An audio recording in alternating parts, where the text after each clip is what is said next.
पंच परमेष्टि मंगलम तीर्थंकरम मंगलम विश्वजिन्धर्मम मंगलम वीरशासनम मंगलम वीरशासनम वंदितो सव्यसिद्धे ध्रुवमचलमणोभवं गतिं पते वोक्षामि समये पाहुड मृण्मो सुदके बेली भड़िदम। समय सार परम मांगलिक ग्रंथ है।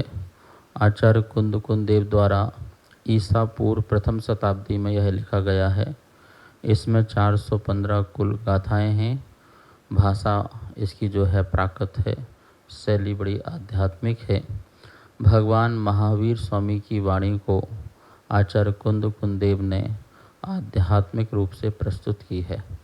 द्रव्यानुयोग एक अनुयोग है, उसका एक ये महान ग्रंथ समय सार है, जहाँ पर आत्मा की चर्चा, आत्मा की बातें की गई हैं।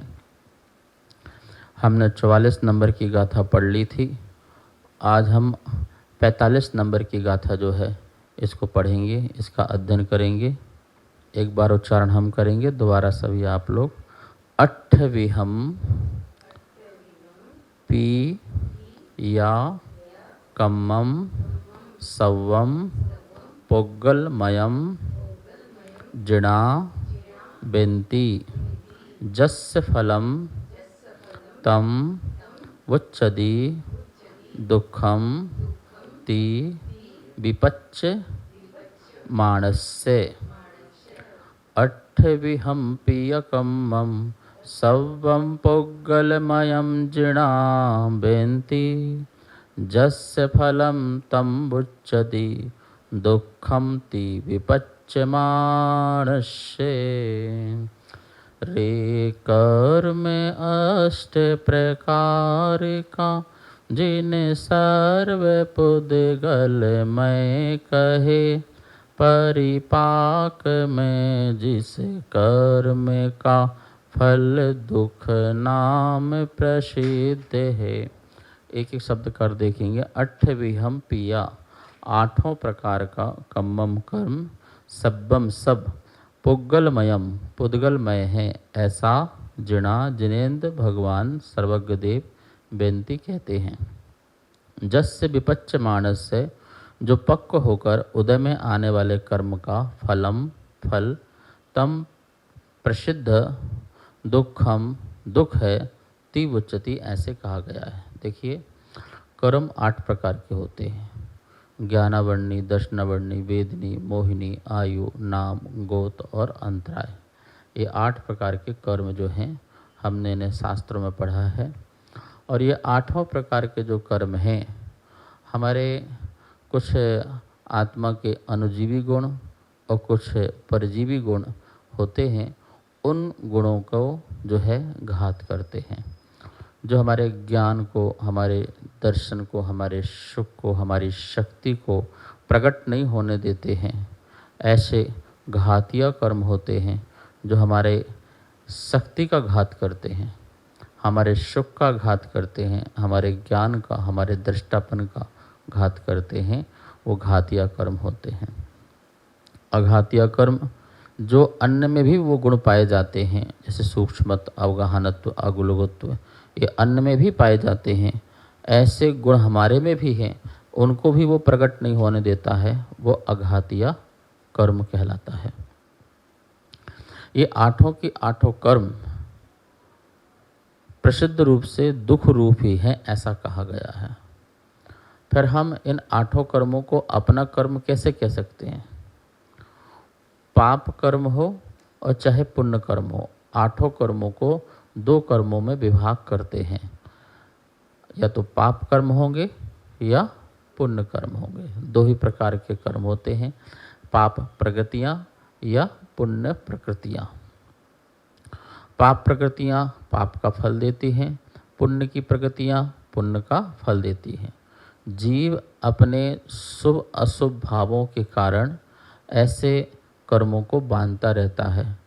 शुभ भाव करता है तो उसके पुण्य प्रगतियाँ बनती हैं, अशुभ भाव करता है तो उसके पाप प्रगतियाँ बनती हैं।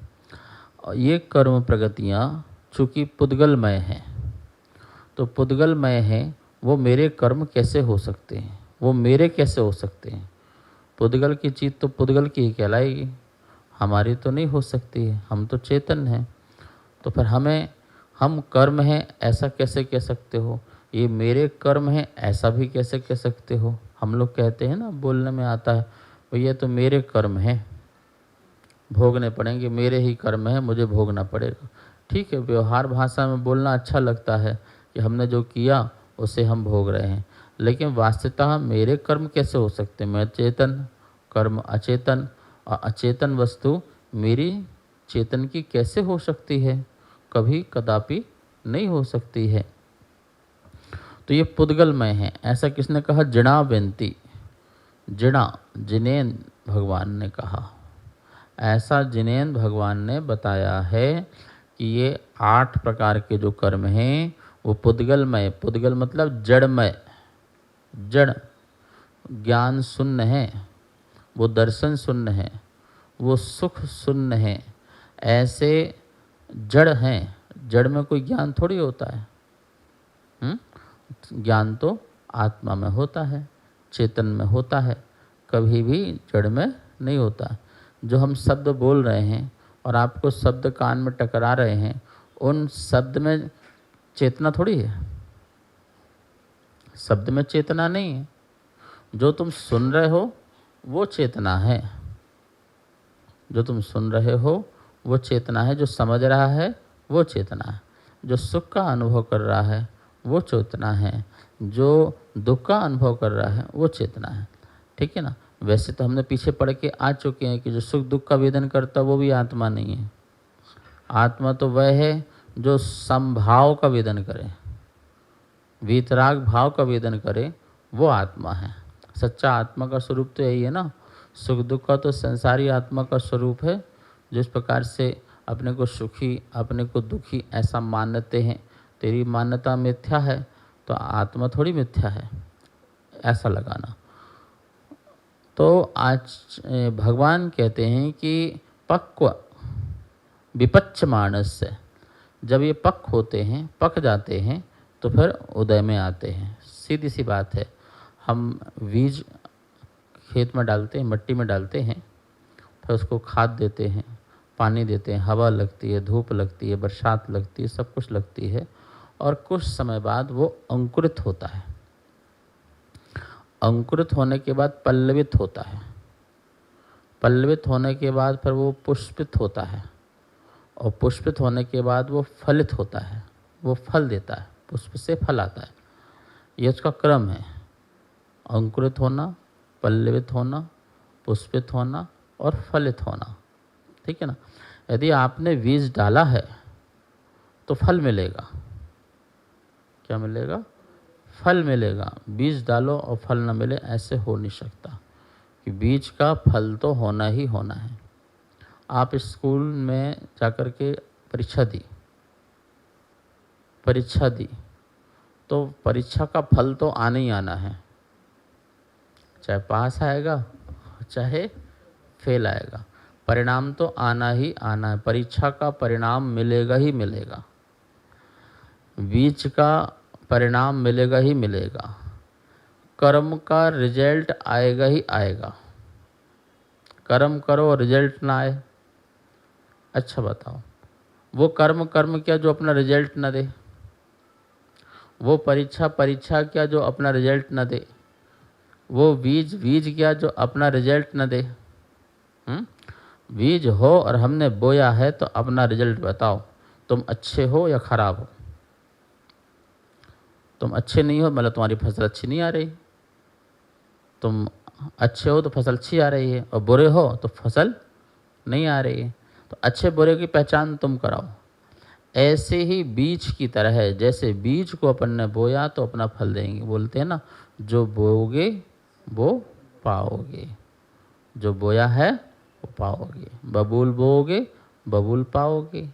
नीम बोलोगे, नीम पाओगे। आम बोओगे, आम पाओगे। तो जो बोओगे वही तुम्हें उसकी प्राप्ति होनी है। ऐसे ही अपने भावों के कारण, शुभ अशुभ परिणामों के कारण जो हम बो रहे हैं अपनी आत्मा में, तो हम आत्मा में ही नहीं बो रहे हैं, बाहर भी उसके निमित्त से कुछ बोया जा रहा है, जिसे कर्म कह रहे हैं। लो कैटेगरी की या हाई कैटेगरी की जो रेंज है, कार्मक वर्गणाएं हैं, कार्मिक वर्गणाएं हैं, वो हमारे आत्मा के सन्निकट रह जाती हैं, जिसे हम कह सकते हैं चिपक जाती हैं, जिसे कह सकते हैं दूध पानी की तरह एक में एक हो जाता है कर्म और आत्मा।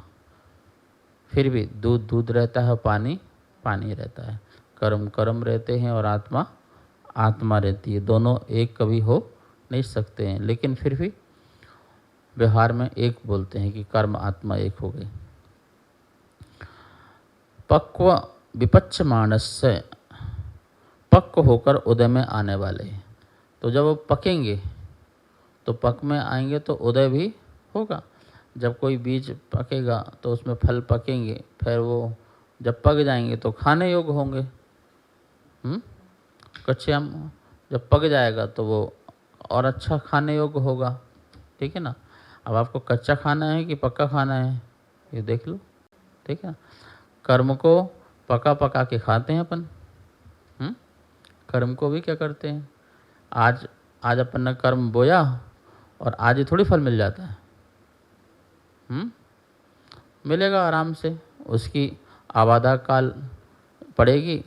उतनी स्थिति आबादा काल की पड़ने के बाद फिर क्या होगा, वो उदय में आएगा। फिर उदय में आएगा, उसको आपके उसके फल को भोगना फिर आप। ऐसे होता है ना। अच्छा बताओ, आप भोजन करते हो तुरंत पच जाता है?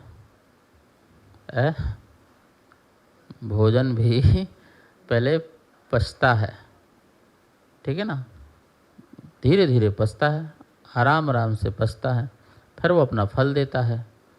कोई उसके लिए ब्लड बनेगा, हड्डी बनेगी, मांस मज्जा चमड़ा जो कुछ बनना है वो सारी चीज़ उसकी बनेगी, मल भी बनेगा।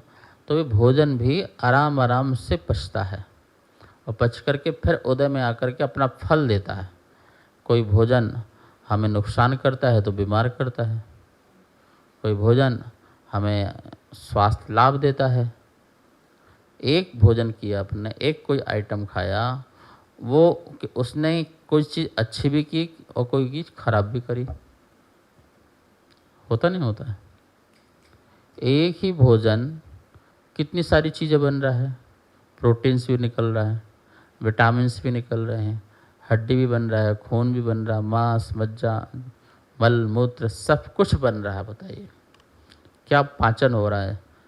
ठीक है ना। जैसे कहते हैं कि एक भोजन गया सारी चीज़ बन गई, ऐसे हम एक कर्म करते हैं वो बहुत सारी चीज़ बनती हैं।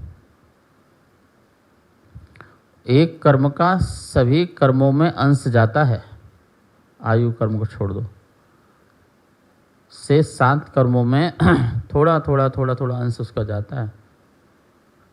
तो हम जो बो रहे हैं, जो हम कर रहे हैं, वो पक्व होकर के पक करके फिर क्या आएगा, धीरे धीरे धीरे उदय में आना प्रारंभ होगा। हर कर्म की अपनी एक निश्चित रचना बन जाती है।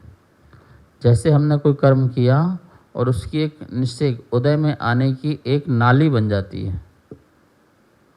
तो कैसे वो उदय में आएगा, जैसे जैसे उदय में आएगा वैसे वैसे हमारा परिणाम होगा, हमारे भाव होंगे, और फिर हम उसी परिणाम या भाव के अनुरूप अपने को बदलते रहेंगे। तो ये चक्र चलता रहेगा। कर्म का उदय, फिर उससे हमारे परिणाम, परिणाम से फिर बंध, बंध से उदय, उदय से परिणाम, परिणाम से फिर बंध। ये चलेगा। बंध हुआ, फिर उदय हुआ, फिर उदय से भाव हुए, भाव से फिर बंध हुआ, फिर उदय हुआ, फिर भाव हुआ, फिर उदय। ये क्या चल रहा? ये सर्कल चल रहा है। कब से चल रहा है? अनादि से। इसलिए ने कहा है दुखम वुचंती, तम दुखम वुचंती। वह दुख को, वो दुख रूप है, प्रसिद्ध है। बोले संसार में प्रसिद्ध है, वो दुख रूप है। क्या प्रसिद्ध है? जैसे विष वृक्ष जो है वो संसार में प्रसिद्ध है कि उसका फल खाओगे तो क्या होगे? मरोगे। एक फल का नाम है किम्पाक फल, किम्पाक। वो प्रसिद्ध है कि उसको आप खाओगे तो मरना ही मरना है, ठीक ना। और एक अमर फल है, और उसका फल यह है कि उसको खाओगे तो अपनी पूरी आयु भोगोगे। बोलते हैं अमर रहोगे। अमर रहने का मतलब जीवन भर अमर नहीं रहोगे। उसका मतलब होता है कि आप अकाल मरण आपका नहीं होगा, आप उसकी पूरी आयु भोगोगे तो अमर फल कहलाता है वो। और ये विष फल जो है खाओगे तो मरोगे ही मरोगे, ठीक है ना। तो बोले ऐसे ही संसार में प्रसिद्ध है। क्या प्रसिद्ध है? 8 कर्म दुखमय हैं। अरे महाराज जी कैसे कह रहे हो आप दुखमय हैं? पुण्य का उदय आता है तो अच्छा लगता है, पाप का उदय आता है तो दुख लगता है, बुरा लगता है।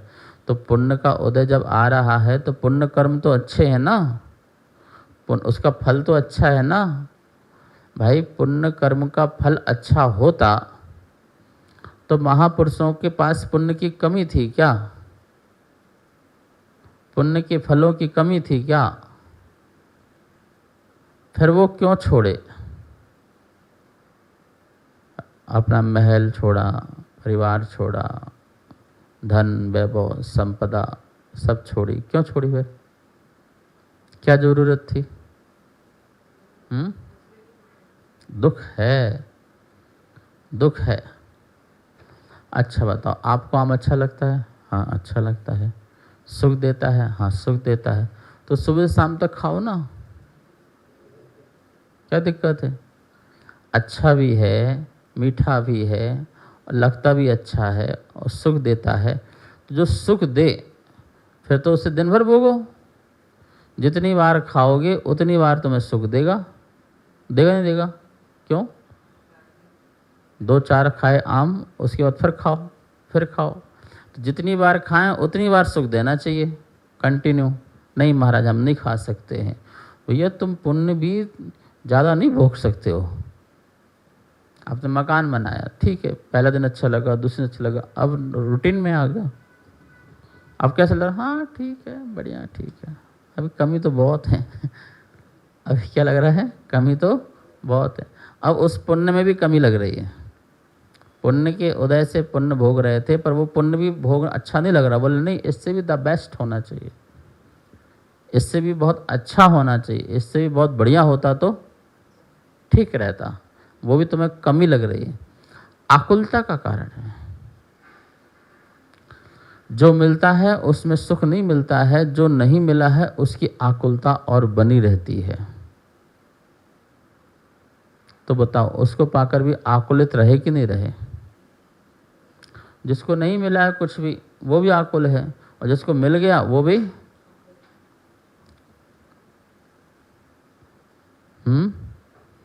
चक्रवर्ती भी दुखी है, राजा महाराजा भी दुखी हैं,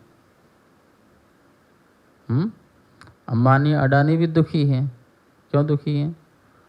इतना होने के बाद भी शांति से बैठ नहीं सकते। उनकी आप दिनचर्या देख लोगे तो बोलेंगे सच्चा तब ये गरीब अच्छा। अच्छा तो प्रधानमंत्री सुखी है कि दुखी है? आपको प्रधानमंत्री बनना है?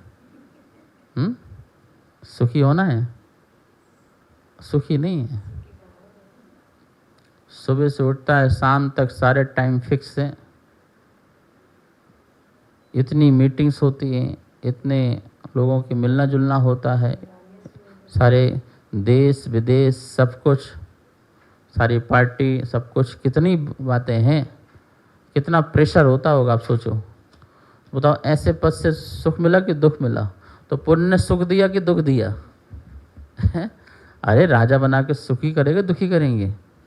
पुण्य ने तुमको राजा बना दिया तो राजा बन के सुखी रहना चाहिए ना। देखो बड़े सिंहासन बैठे, भाई लग रहा सिंहासन बैठा वो, जितनी प्रजा है उसके दुख उसके उनके दुख उसके हैं। 130-40 करोड़ की संख्या है, वो कुछ भी बोल सकती, कुछ भी कह सकती है राजा को, और उनके जो दुख हैं वो तुम्हारे दुख हैं, है कि नहीं। परिवार में किसी एक व्यक्ति को कुछ हो जाए तो बताओ वो दुख उसका है कि सबका है? सबका है ना, क्योंकि सभी उसके हिस्सेदार हैं। उस दुख के सारे हिस्सेदार हैं। जिसने ये माना है कि ये हमारे हैं, जिसने ये माना है कि ये हमारे हैं, तो तुम उसके दुख के हिस्सेदार भी बनोगे। यदि आपने ये माना कि हमारे हैं, राजा ने माना कि प्रजा हमारी है, तो इसका मतलब है उनके दुख अब सब तुम्हारे दुख हैं। उसका ध्यान रखना तुम्हारा कर्तव्य है और तुम्हारा काम है, ठीक है। तो ये कह रहे हैं कि आप ये ना माने कि हम पुण्य के उदय में बहुत सुखी हैं, आप पुण्य के उदय में अपने को भूले हैं, ये ध्यान रखना। भोगों में आप लिप्त हैं पर अपने को भूले हैं। अपने को भूले रहोगे तो सुख नहीं मिलेगा। पुण्य का उदय हो चाहे पाप का उदय हो, अपने को याद रखोगे तो दोनों में सुखी रह सकते हो। तीर्थंकर का महान पुण्य का उदय रहता है, लेकिन वो अपने में रहते हैं तो वो उदय होते हुए भी सुखी रहते हैं। कितना तीव्र पुण्य का उदय है उनका। जब चलते हैं तो स्वर्ण कमल लग जाते हैं, देवी देवता आगे पीछे चलते हैं, बहुत बड़ी लाइन लगती है, समोषण लगता है। वैभव देखो समोषण का कितना जबरदस्त होता है, नीलमणि में समोषण बना है कितना, लेकिन वो उसमें लिप्त नहीं है इसलिए सुखी है। पुण्य को पाकर के पुण्य में फंसे नहीं तो सुखी हैं। तो पाप का उदय हो चाहे पुण्य का उदय हो, दोनों में यदि आपने अपने को लगा दिया तो दुखी हो जाओगे, और दोनों के होते हुए आप अपने को पहचाने, अपने को जाने तो सुखी रहेंगे। नहीं है प्राप्त तो भी सुखी रहेंगे। क्यों? क्योंकि पता है कि जो नहीं मिला वो मेरा नहीं ही था ही नहीं, तो इस बात से सुखी। जो मिला, अरे जो मिला है वो भी मेरा ही नहीं है, तो इस बात से सुखी। तो किस प्रकार से सुखी होना है, कुछ समझ में आ रहा नहीं आ रहा? तो पुण्य सुख का कारण नहीं है और पाप कर्म दुख का कारण नहीं है। यद्यपि पाप का काम है कि उसे दुख के वातावरण में रखे, और पुण्य का काम है कि उसे सुख के वातावरण में रखे। अनुकूल साधन देना पुण्य का काम है, पुण्य कर्म का काम है, और प्रतिकूल साधन देना ये पाप कर्म का काम है। दोनों अपना अपना रिजल्ट दे रहे हैं, पर तुम उसमें सुखी दुखी हो तुम्हारा काम है। एक बच्चा फेल हो गया, पेपर देख के आया, फेल हो गया, तो वो दुखी नहीं हो रहा, बोले मुझे पता ही था, मैंने कुछ किया ही नहीं, तो मैं क्यों दुखी हूँ। एक आया पूरा लिख के आया था और फिर फेल हो गया, तो फिर वो दुखी होता है, ठीक है ना। कम आते हैं दुखी होता है, और अधिक आने पर ठीक है, इट्स ओके, ठीक है। ऐसे ही हमने अपने जीवन में जो कुछ भी कार्य भाव किए हैं उससे कर्म का बंध बंधा, अच्छे और बुरे, और दोनों अपना अपना रिजल्ट देंगे। अच्छा पेपर दोगे अच्छा रिजल्ट मिलेगा, बुरा पेपर दोगे बुरा रिजल्ट मिलेगा। जब तुमको पता ही है कि मैंने अच्छा लिखा था तो अच्छा रिजल्ट आना है, तो सुखी किस बात का। और जब मुझे पता ही है कि मैंने अच्छा नहीं लिखा है तो बुरा रिजल्ट आना है, इसमें दुखी किस बात का। तो दोनों अपने आप में मस्त रहो। अब नहीं लिखने वाला इस बात से दुखी है कि मेरा रिजल्ट अच्छा क्यों नहीं आया, और लिखने वाला लिख के आया तो और अच्छा क्यों नहीं आया रिजल्ट, ऐसे दुखी नहीं होना। तो कह रहे हैं कि अठ्ठवियम पीयकम्मम सब्बम पुग्गलमयम जिणाविंति। पहली लाइन से ये ध्यान रखो कि 8 प्रकार के जो कर्म हैं, सब्बम कर्म, सभी कर्म, सब्बम पुग्गलमयम, सभी पुद्गलमय हैं। 8 जो कर्म हैं वो कहते हैं अठ्ठवियम पीयकम्मम, 8 प्रकार के जो कर्म हैं, सब्बम पुग्गलमयम, सभी पुद्गलमय हैं, सभी जड़ हैं। वो मेरे आसपास अनुकूल प्रतिकूल साधन तो दे सकते हैं, लेकिन मुझे सुखी दुखी नहीं कर सकते। मुझे सुखी दुखी नहीं कर सकते हैं। सुखी दुखी तो मैं उसको लेकर के स्वयं करूँगा। प्रतिकूल साधन आने पर मैं अपनी कल्पनाओं से उसको लेकर दुखी होऊंगा। अनुकूल साधन आने पर मैं अपनी कल्पना उसमें लगाऊंगा तो फिर मैं सुखी होऊंगा। लेकिन कोई भी साधन प्रतिकूल और अनुकूल मुझे सुख नहीं दे सकते हैं। ऐसे पुद्गलमय, क्योंकि पुद्गल हैं, ये जड़ हैं, मुझे सुखी दुखी कैसे कर सकते हैं। ऐसा जिनेंद्र भगवान ने कहा। जस्य फलम तम बुंचति दुखम, और उनका जो फल है, जस्य फलम, उनका जो फल है, तम दुखम उच्चति, वह दुख, उसको दुख कहते हैं, उसके फल को दुख कहते हैं। कब आता है? विपच्च मानस से, जब वो पक जाते हैं, फल देते हैं, तो वो नियम से दुख ही देते हैं। 8 कर्म का मतलब संसार है कि नहीं, और संसार दुखमय है कि नहीं। यदि दुखमय नहीं है तो संसार में रहो, और सुखमय है तो संसार से क्यों जाना। सुखमय है तो संसार से क्यों जाना, और दुखमय है तो संसार को छोड़ो, संसार से बाहर निकलो। संसार से बाहर निकलना ही अच्छा होगा, श्रेष्ठ होगा, ठीक है ना। तो यहाँ पर 8 कर्म, 8 कर्म, एक भी कर्म रहेगा तो मुक्ति नहीं है। एक भी कर्म रहेगा तो मुक्ति नहीं हो सकती है। एक अंश कर्म रहेगा तो मुक्ति। जैसे जल में एक कण भी अशुद्धि है तो हम उसे शुद्ध जल नहीं कह सकते हैं, भले वो फिल्टर हो गया हो, लेकिन एक जल भी अशुद्ध होगा तो हम उसे अशुद्ध ही कहेंगे। ऐसे एक कण भी कर्म रहेगा तो वो सुखी नहीं हो सकता है, और ना ही उसे हम मोक्ष कह सकते हैं। वो पूर्णतः समस्त कर्मों की हमें जो हानि करना पड़ेगी, तब मोक्ष होता है। तो ये 8 कर्म पुद्गलमय हैं।